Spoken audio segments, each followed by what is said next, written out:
ओम नमः शिवाय। शिवजी सदा सहाय। ओम नमः शिवाय। गुरुजी सदा सहाय। भगवान शिव का बारात लेकर हिमालयपुरी की ओर प्रस्थान। ब्रह्मा जी कहते हैं, मुने, तदंतर भगवान शंभु ने नंदी आदि सब गणों को अपने साथ हिमाचलपुरी को चलने की प्रसन्नता पूर्वक आज्ञा देते हुए कहा, तुम लोग थोड़े से गणों को यहाँ रखकर शेष सभी लोग मेरे साथ बड़े उत्साह और आनंद से युक्त हो गिरिराज हिमवान के नगर को चलो। फिर तो भगवान की आज्ञा पाकर गणेश्वर, शंखकर्ण, केकराक्ष, विकृत, विशाख, पारिजात, वृक्तानन, दुदुम्ब, कपाल, संधारक, कंदुक, कुंडक, विष्टभ, पीपला, सनादक, आवेशन, कुंड, पर्वतक, चंद्रतापन, काल, कालक, महाकाल, अग्निक, अग्निमुख, आदित्य मुद्रा, धनावह, स्नाह, कुमुद, अमोद, कोकिल, सुमित्र, काकपाप, दोदर, संतानक, मधुपिंड, कोकिल, पूर्णभद्र, नील, चतुर्वर्ग वस्त्र, करण, अहिरोमक, यजवाक्ष, शतमन्यु, मेघमन्यु, काष्ठागूढ़, विरूपाक्ष, सुकेश, वृषभ, सनातन, तालकेतु, षडमुख, चैत्र, स्वयं प्रभु, लकुलीश, लोकानंतक, दीप्तात्मा, दैत्यनाथक, भृंगी रीति, देव प्रिय, अश्नि, भानुक, प्रमथ तथा वीरभद्र अपने असंख्य कोटि कोटि गणों तथा भूतों को साथ लेकर चले।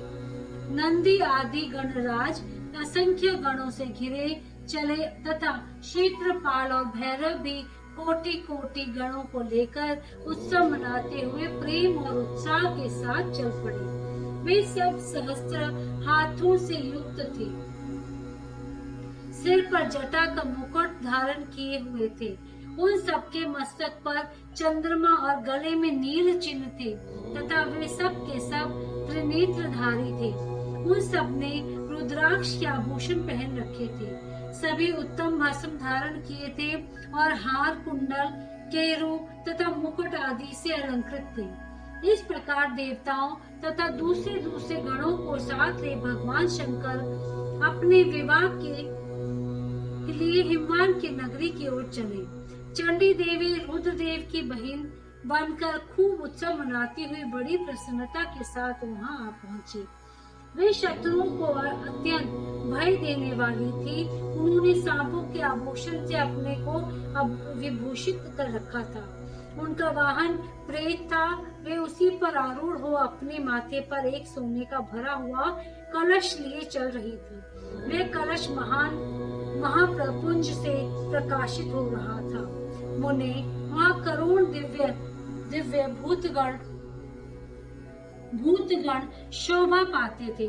जिनका रूप विकराल था, उनके रूप रंग भी अनेक प्रकार के थे। उस समय डमरुओं के डिमडिम घोष से, भीरियों की गड़गड़ाहट से और शंखों के गंभीर नाद से तीनों लोग गूंज उठे थे। दुदुम्बियों की ध्वनि से महान कोलाहल हो रहा था। वह जगत का मंगल करता हुआ अमंगलक का नाश करता था। देवता लोग शिव गणों के पीछे होकर बड़ी उत्सुकता के साथ बारात का अनुसरण करते थे। संपूर्ण सिद्ध और लोकपाल आदि भी देवताओं के साथ थे। देव मंडली के मध्य भाग में गरुड़ के आसन पर बैठकर लक्ष्मीपति भगवान विष्णु चल रहे थे। मुने, उनके ऊपर महान छत्र तना हुआ था जो उनकी शोभा बढ़ाता था। उन पर चंवर डुलाए जा रहे थे और वे अपने गणों से घिरे हुए थे। उनके शोभाशाली पार्षदों ने उन्हें अपने धन से आभूषण आदि के द्वारा विभूषित किया था।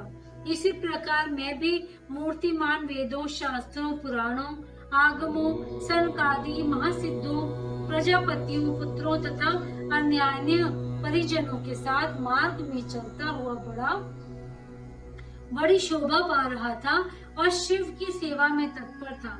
देवराज इंद्र भी नाना प्रकार के आभूषणों से विभूषित हो ऐरावत हाथी पर आरूढ़ होकर अपने सोने सेना के बीच से चलते हुए अत्यंत सुशोभित हो रहे थे।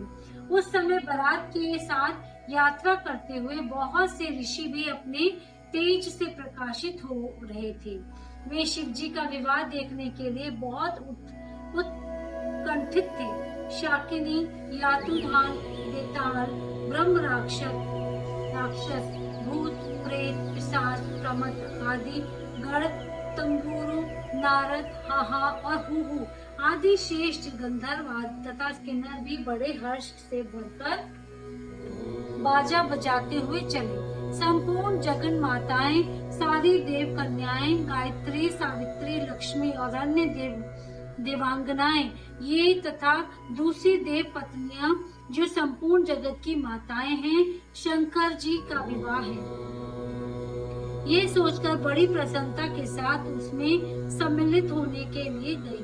वेदों, शास्त्रों, सिद्धों और महर्षियों द्वारा जो साक्षात धर्म का स्वरूप कहा गया है तथा जिसकी अंग कांति शुद्ध स्फटिक के समान उज्जवल है, वे सर्वांग सुंदर वृषभ भगवान शिव का वाहन है। धर्म वत्सल्य महादेव जी उस वृषभ पर आरूढ़ हो सबके साथ यात्रा करते हुए बड़ी शोभा पा रहे थे। देव ऋषियों के समुदाय उनकी सेवा में उपस्थित थे।